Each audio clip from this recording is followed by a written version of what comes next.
Okay. So let's begin with the OOP session and continue with the topic. Today, actually, we are in unit number 3 where we are learning the arrays, strings, and everything. And we have seen the demonstration also in the last lecture that how to use array, how to use different string functions. There are many more string functions available with string library, string class actually. So whenever you feel according to the requirement, you can use it and you can explore the same. Fine.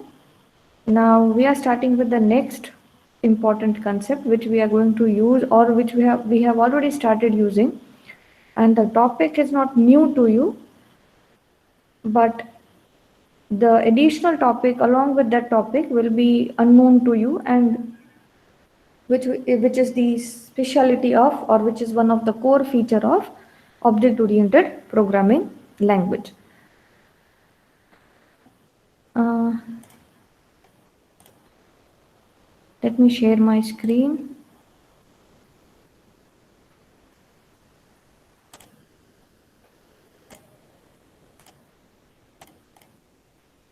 Yes, I hope my screen is visible now.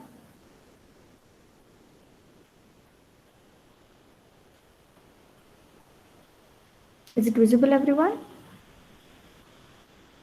Okay, okay, fine. Yes, ma'am. Yes, so let's proceed.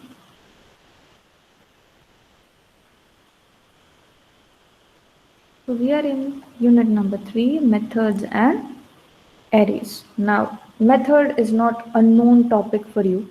Method you have already used starting from the semester 1 where you were learning CPU, you are creating methods, you are creating, even your main is a method, right? So the same thing, and we have, when we have done the revision of C, at that time also we have learned that what is a method and what is the difference between declaring a method and defining a method. So, and I have told you that these topics are going to be helpful in the future sessions also. So, uh, the method is nothing but a group of statements which are executed in sequence to perform a particular task, and it is enclosed within a pair of curly bracket. You are having a predefined structure in which you are supposed to write your method, because method is not, you can say, a random block. It is it's a well structured form of block which has some standards to write, right? So it has some different parts of it, and every part, sometimes the part can be omitted, few parts can be omitted, few parts cannot be omitted. So that is what a method is. Now if we look at the general syntax or general concept or some technical terms associated with every method, then you are having, if you can see, let me just zoom it for you. Okay, excuse me. Yeah, so if you just see, this particular part becomes your method header, or you can say the signature. The signature consists of different parts. These two are modifiers. Now, what are these modifiers that we will be going to look and understand when we'll be doing the next unit, that is classes and object. We will be uh, using this, right? So public and static we have already used with main method, but we are not knowing the meaning of this. We will be doing the meaning in the next unit, right? Then the signature also consists of a return type, the name of the method, and the parameters list. This parameters are called the formal parameters. Now this consists of entire, so total you have two parts of a method. You have method header and method body. So method header, also known as method signature. So this becomes your signature, and this is the parameter list, and there is no restriction in writing number of parameters. You can have 0 parameters, you can have n number of parameters. based on the requirement. And this becomes your function body. Body is nothing but your function logic, what your function is going supposed to do, what everything is going to be taken inside the method that is done by this. And always the last statement of that function will be your return type, will be your return value. If the function is returning something, it will be having the return function. If the function is not returning anything, then there will be no return statements.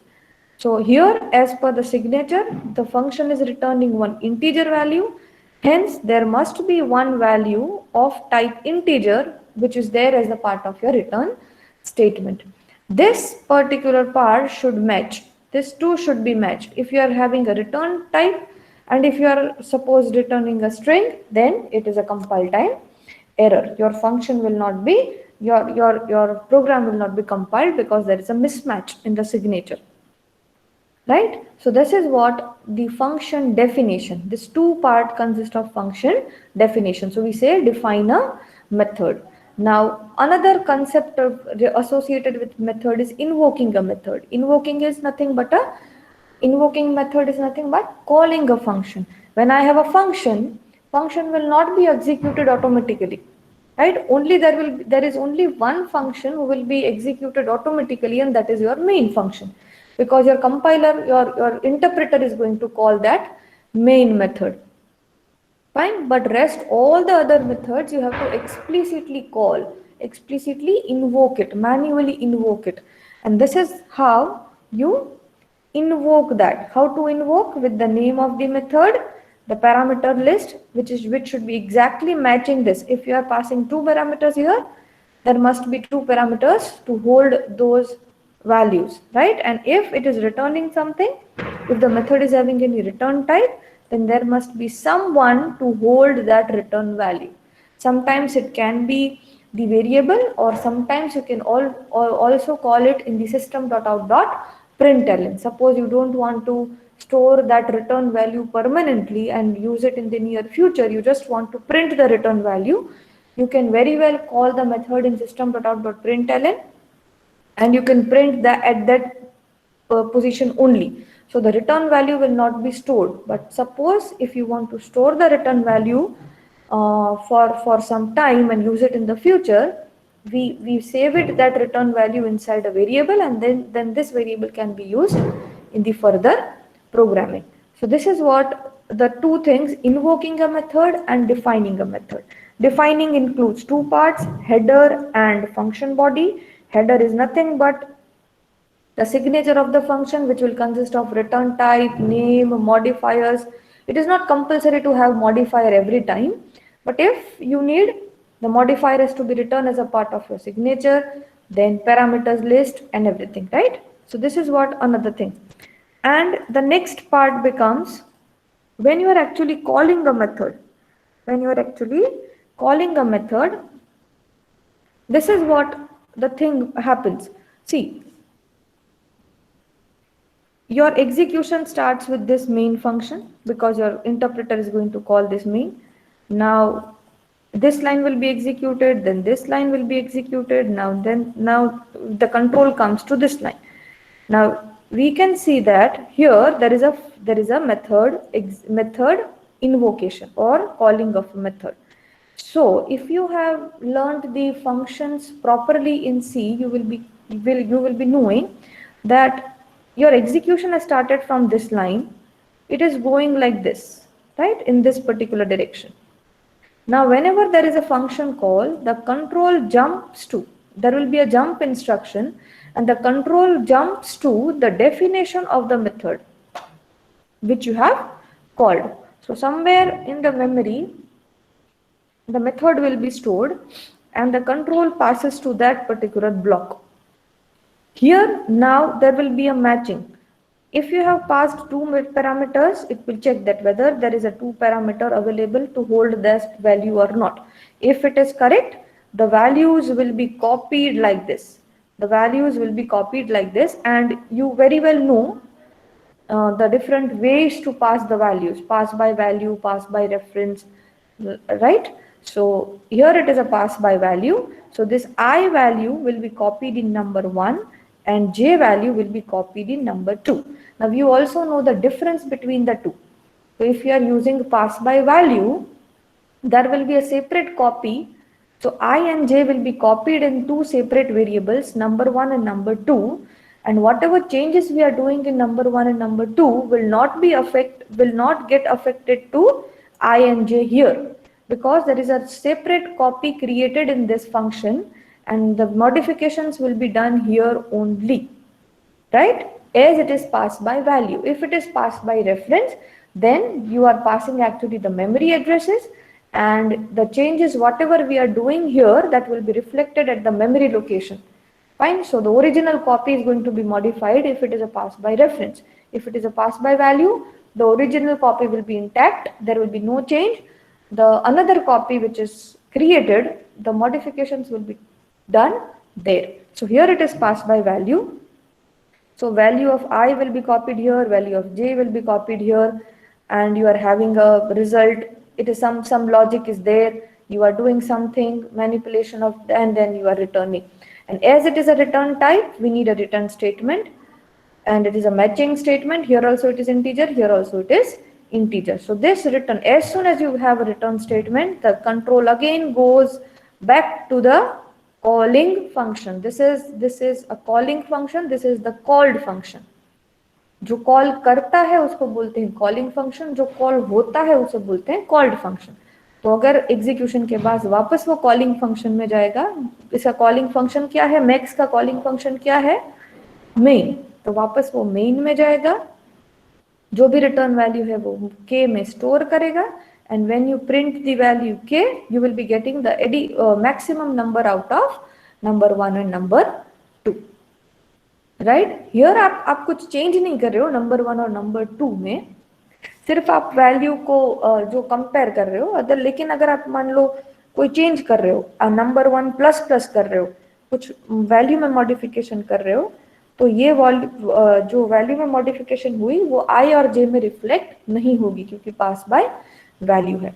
So this is what internal process when you are actually calling a method. There will be a jump instruction, there will be a you can say return instruction where the calling where the control comes back to the calling function, and the next lines in the method will be executed as it is. Is it okay, student? So normal scenario for method, are you getting? Yes, ma'am. Yeah, so you should know how your method is going to be executed. So this is what all about a normal method execution in Java. Now let me, so pass by value and everything which we have done. These things we will be doing it later. The next portion or the next important topic which I wanted to I wanted to emphasize on is the overloading method. Now before starting the theory, let me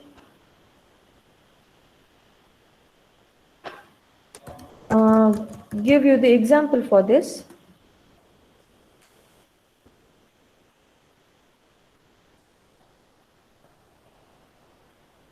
Now,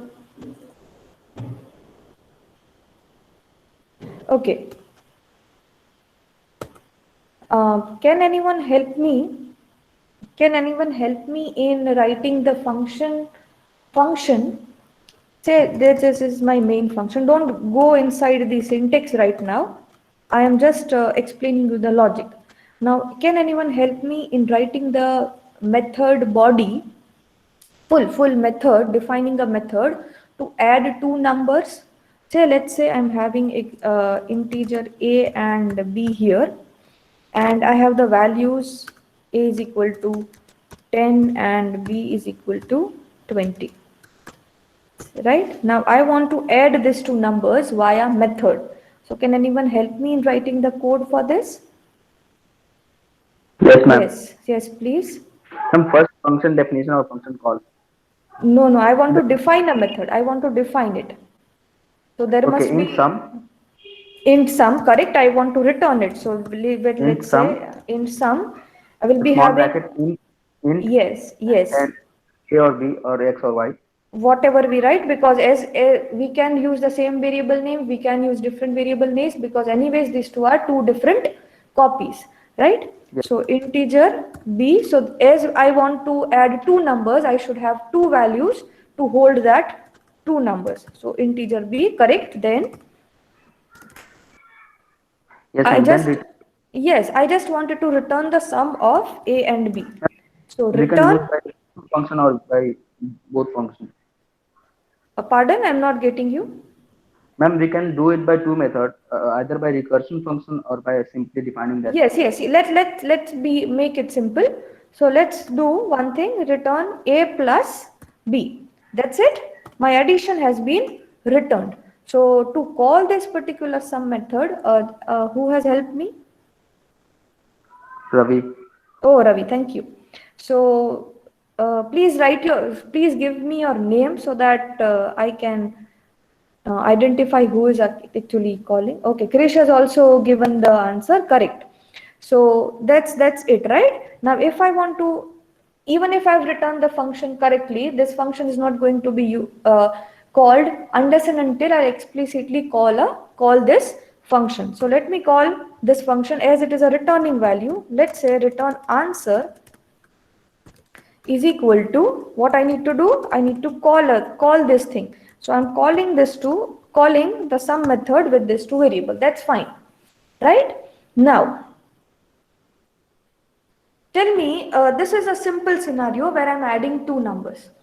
Okay. Now tell me the logic, or tell me the next step if I want to add three numbers. If I want to get the summation of three numbers, what should I do? Is it possible Ma'am, here? Is it possible here? Is it possible in this particular definition? No, because this no, ma'am. We particular, have to do. yes, I have to do one thing. What I have to do? I have to make another function. I have to make another function, which will help me to add three numbers, right? So let's say I'm having the third variable, c is equal to 30, right?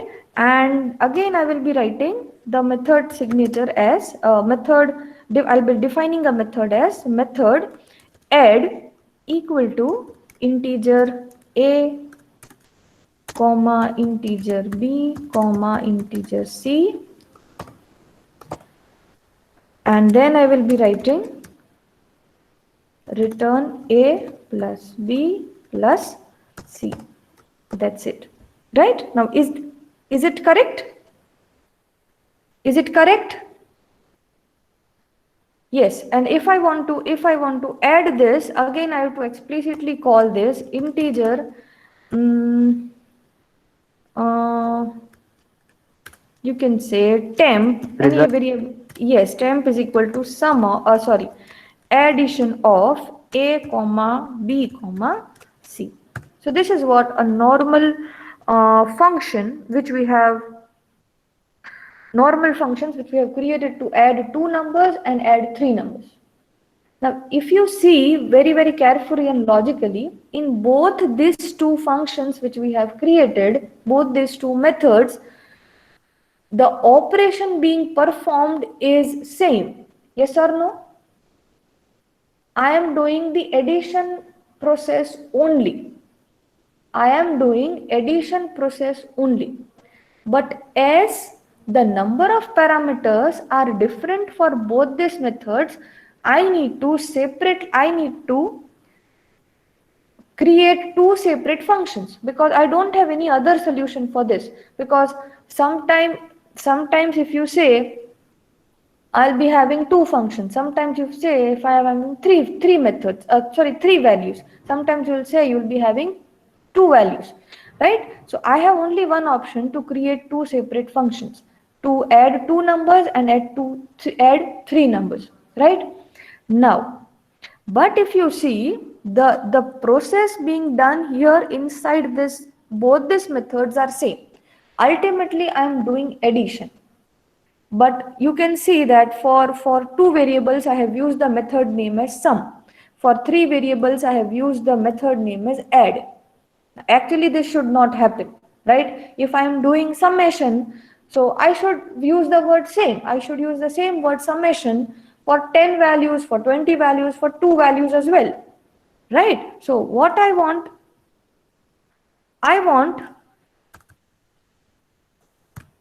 to use the same word sum. If you have worked with C, you must have observed that in one C program you cannot have 2 methods with the same name. Correct? 2 methods with the same name is not possible in C. Okay? Because C does not say you cannot have 2 methods with 2 variables with the same name. Also, you cannot have 2 methods with the same name. But in Java, this is possible.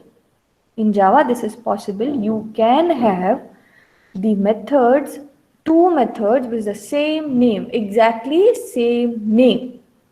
But the restriction is the number of parameters should be different. The number or type of parameters. Number और type. Suppose यहाँ पे पहले आप number का देख लो. पहले हम number का example देखते. Here the names are same, but the parameter list is different. Parameter list is different. तो ये क्या हुआ? This concept is called overloading of methods. Overloading of methods is a concept where you can have multiple methods with the same name, but the parameter list should be different. Parameter list should be different. Now you must be thinking कि अगर एक ही नाम है तो confusion होगा compiler को, लेकिन नहीं होगा. क्यों? देखो, जब भी ये लाइन आएगी, whenever this line is going to get executed, ये देखेगा कि sum method मुझे कॉल करनी है. चलो, sum method मेरे पास 2 है, लेकिन मैं कौन सी कॉल करूं?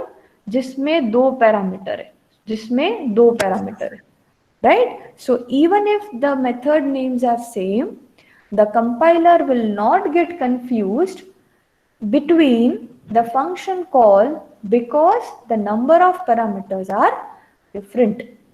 Am I clear with this? So whenever there is a need that you want to do the example, आपको what we say area find करना है, ठीक है? सपोज एरिया फाइंड करना है आपको, तो एरिया का भी सर्कल का एरिया फाइंड करना है, रेक्टेंगल का एरिया फाइंड करना है और स्क्वायर का एरिया फाइंड करना है. तो अगर मैं एक ऑप्शन क्या है? Traditional option is what? Anyone can just help me for this? मुझे कैलकुलेट करना है 3 एरिया, सर्कल के, रेक्टेंगल का और स्क्वायर का. So what is a traditional approach? Switch statement. No. What is a traditional approach? I will be having 3 different functions: area circle, area square, and area rectangle, which will be calculating the area of 3 different shapes. This is a normal traditional approach. But with the help of overloading, what I can do? I can just create 3 different functions. See, that is for sure कि मुझे 3 function करने पड़ेंगे, लेकिन 3 अलग अलग नाम देने नहीं पड़ेंगे. क्यों? क्योंकि तीनों के तीनों फंक्शन काम तो एक ही कर रहे हैं. क्या कर रहे हैं? Calculating the area, right? Now based on the parameter list, your compiler will match that which particular area has to be called.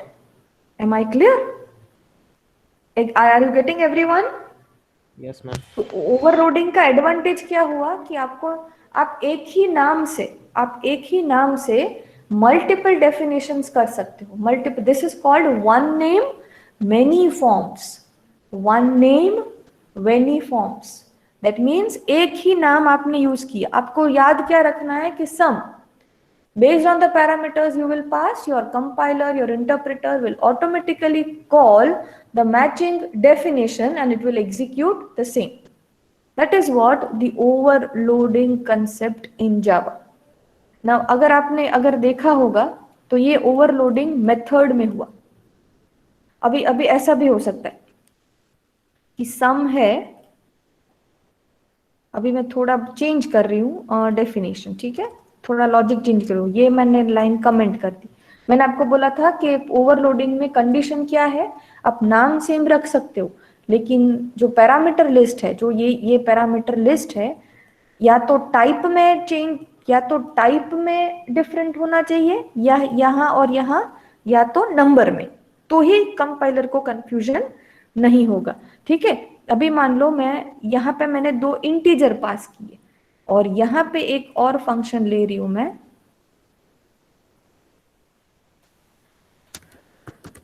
String s is equal to सम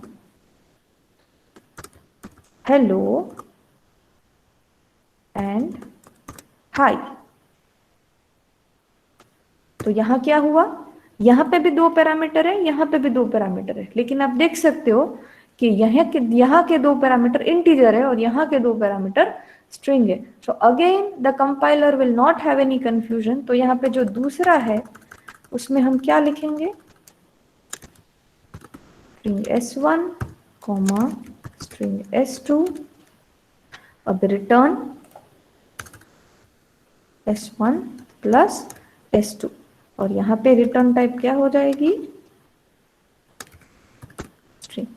अभी ये कॉल करूंगी तो interpreter will directly come to know कि मुझे interpreter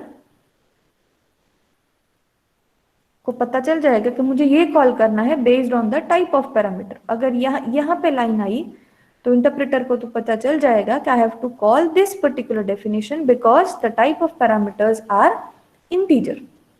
Am I clear? So overloading method अगर आपको define करना है या तो समझना है in a nutshell, if I say, I can say it is a concept which allows us to create multiple functions with the same name, Let me write it here so that you can remember for a longer time.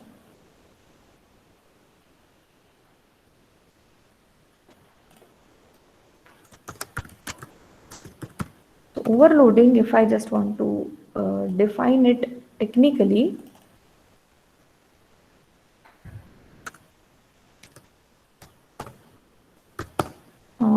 first 2 points I'll write it later. So overloading allows us to create multiple functions with the same name but having number and or type of parameters different, right? So this is what a simplest way to understand. Now overloading, as I've already told you, it is the example of one of the OOP concept. There are 4 OOP concepts that we are going to study it in the next unit. There are 4 pillars of object-oriented programming, which is not applicable to Java, which is applicable to all the OOP languages, right? So all the OOP languages, you say Python or .NET or anything, right? C++, every OOP language will have these 4 concepts in it. Encapsulation, data abstraction, inheritance and polymorphism. What is all these things we'll be discussing later on. But right now you understand that overloading is the example of polymorphism. And polymorphism means, if I just want to define it, one name and many forms. So you are using the same name for different functions. Why? Because ultimately these functions are doing the same thing. The only difference is either the type of parameters will be different or the number of parameters will be different. So in these kind of scenarios, you can very well exploit the polymorphism advantage of Java. Right. इसका मैं और एक example देती हूँ। ये हुआ polymorphism function के लिए, पॉलीमॉर्फिज्म फंक्शन के लिए, सॉरी ओवरलोडिंग फंक्शन के लिए। मैं आपको और एक एग्जांपल देती हूँ, आप समझ जाओगे। Suppose I have like this 5 plus 2. What will be the answer here in Java? What will be the answer? Simple. When I say 5 plus 2, what will be the answer? 7. 7, correct? When I write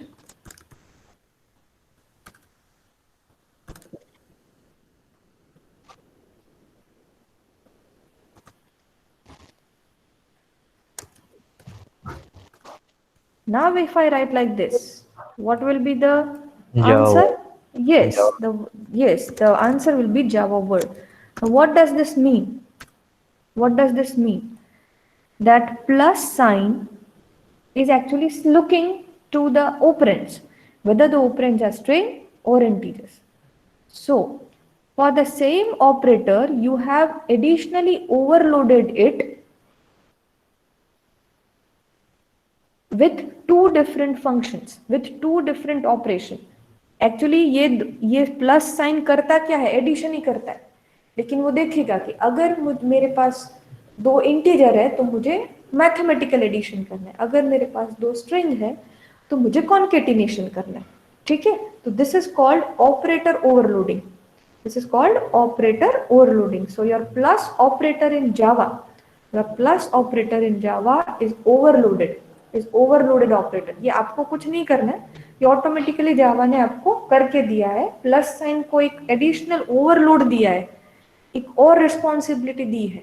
plus sign का normal function, normal operation क्या है? Adding two numbers, adding two integers और adding mathematical addition, right. ये है उसका normal और generic operation, लेकिन उसको ओवरलोड करके दिया है कि आप दो नंबर्स का तो एडिशन करो ही करो, लेकिन अगर दो स्ट्रिंग आती है आपके पास तो उसका कॉन्केटिनेशन करो, मतलब आप उसको ऐड कर दो और मर्ज कर दो, ठीक है। सो this is becomes your operator overloading. Operator overloading, you cannot do it for any other operator in Java, whereas in C++ that can be done, but we are not talking or we are not doing anything for C++ right now. So right now operator overloading is not supported in Java. You cannot do it. Java has already done it for you for plus sign. Rest you cannot do it explicitly, but function overloading is possible in Java. You can have in the same file, in the same class, you can have multiple functions with the same name, but having number or type of arguments different. Am I clear with this? So, have one and number two, the same thing, right? Here from the integer value, we are finding the maximum values, and here we are finding the maximum values from double. So here the type are different, here the types are different. So that is what the example of overloading methods. So if in a theoretical or some technical points, if you want to remember, we can read it louder, like overloaded method must have different parameter list. You cannot overload methods based on different modifiers or return type. Yes, one more thing we have to remember is this. For example, in this particular scenario, if I have like this,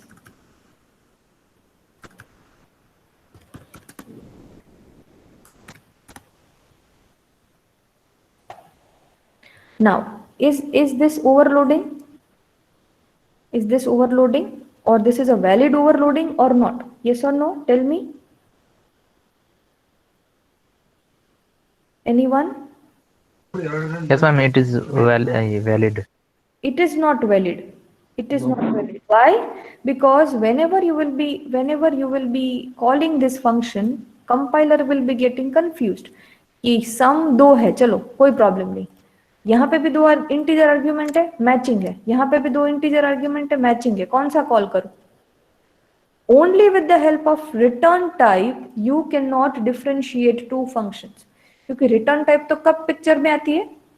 जब actually आपका function का काम हो जाए और वो value return करे तब, राइट। लेकिन एंटर करते वक्त आपकी रिटर्न टाइप की जरूरत है ही नहीं, तो एंटर कैसे करेगा? उसको जब कंफ्यूजन ही है कि यहाँ पे भी दो इंटीजर है, यहाँ पे भी दो इंटीजर है, तो मैं जाऊं कहाँ पे, कौन सी फंक्शन पे एंटर करूं? प्रॉब्लम। सो यहाँ लेकिन डिफरेंट, यहाँ पे रिटर्न टाइप डिफरेंट है तो चलेगा? नहीं चलेगा। Your function should differ in type और नंबर ऑफ आर्ग्यूमेंट, ये बहुत जरूरी है। Only return type will not help the compiler to decide और interpreter to decide for entering a function, right? तो सिर्फ आप सब कुछ आपका सेम है लेकिन रिटर्न टाइप अलग है तो ओवरलोडिंग नहीं बोल सकते। ओवरलोडिंग के लिए parameter list should be different, either in type or in number, either in type or in number, that is to be taken care of. If there are two or more possible matches for the invocation of a method, then compiler cannot determine the best match. इसीलिए सिर्फ return type से नहीं चलता। So this is what, देखो ये एक error है, ये एक एरर है। अभी मैक्स 1 2, अभी यहाँ पे भी एक मैक्स है, यहाँ पे भी एक मैक्स है। अभी इंटीजर नाम, इंटीजर डबल इंटीजर, यहाँ पे आप बोलोगे कि दो आर्ग्यूमेंट है, डिफरेंट है, ऐसा हो सकता है, लेकिन ये 1 और 2 इंटीजर में भी स्टोर हो सकता है, डबल में भी स्टोर हो सकता है। यस और no? When I pass 1 and 2 value, can I store that one value inside an integer? Yes. Can I store one value inside double? Yes. तो उसको कंफ्यूजन हुई कि ये मैक्स में से मैं कौन सा मैक्स फंक्शन कॉल करूं, क्योंकि दोनों मैचिंग है। अगर कंफ्यूजन हुई तो it will not allow to compile, right? So this is an ambiguous function definitions, so this cannot be allowed, क्योंकि उसमें ऑटोमेटिक कन्वर्जन होगा। आप इंटीजर को डबल में कन्वर्ट कर सकते हो, डबल को इंटीजर में कन्वर्ट कर सकते हो, तो ये ऑटोमेटिक हो गया, तो फिर कंफ्यूजन। तो there should not be any confusion while you are defining the overloaded methods, that is to be taken care of. Am I clear with this, everyone?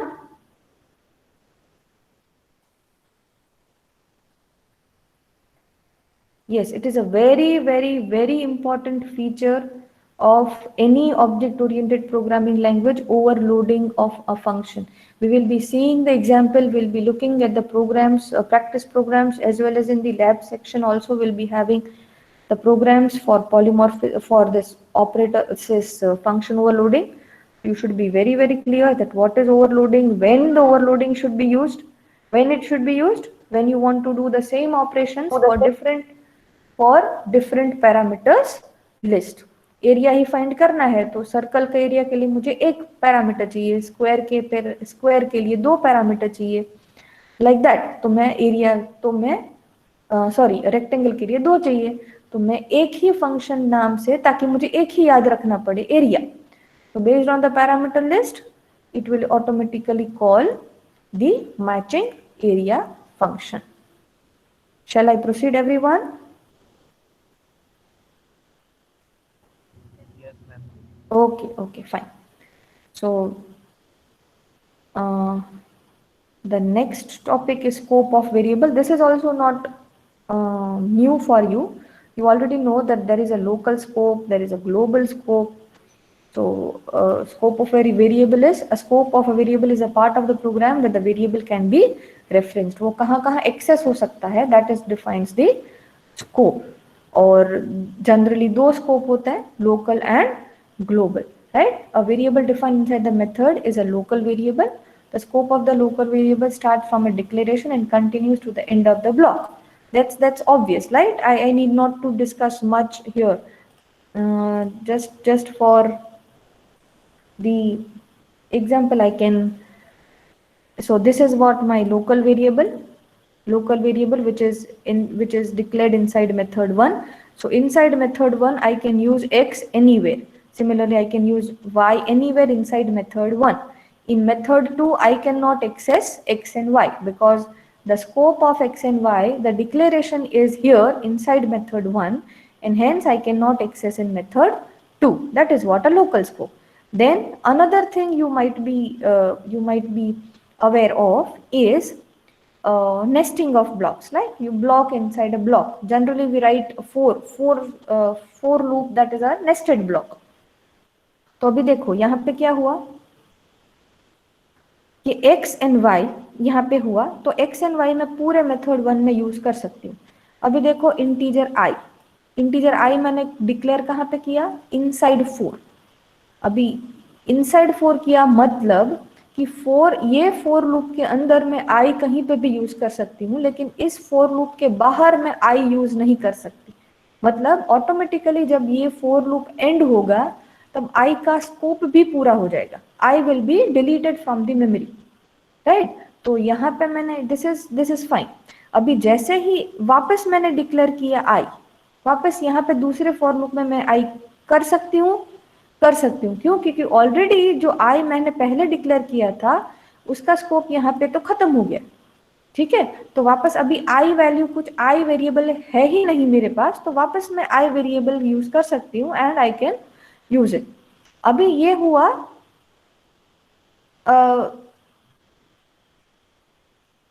Non nested. अभी देखो नेस्टेड. अभी nested क्या हुआ, method 2 देखो, method 2 का scope यहाँ से शुरू हुआ. मेथड इंटीजर आई मैंने यहाँ पे डिक्लेयर किया. अभी आई कहाँ पे डिक्लेयर हुआ, मेथड 2 में. मतलब पूरे मेथड 2 में पूरा का पूरी मेथड 2 है, यहाँ तक मैं आई वेरिएबल यूज कर सकती हूँ. लेकिन यहाँ पे देखो, मतलब आई जब तक मेथड 2 लाइव रहेगा तब तक आई रहेगा. अभी देखो मैंने फोर लूप दूसरा ब्लॉक इनर ब्लॉक बनाया मेथड 2 में. अभी उसमें वापस मैंने आई किया. Can I do this? Anyone getting No. it? Why? Because already I have a variable with name I. I cannot create another variable with the same name I, because जो पुराना I है उसका स्कोप अभी तक खत्म नहीं हुआ. ठीक है, so this is what you should know while using the variables. So variables all the variables are associated with their scopes. Wherever they have been declared inside that curly bracket, they can be referenced n number of times. So this is what scope of a variable is. Okay, so I am stopping here. There are few things left, method abstraction and everything, that we will be doing it in the next unit when we will be learning the classes and objects, right? So as of now, unit number 3 is over. You can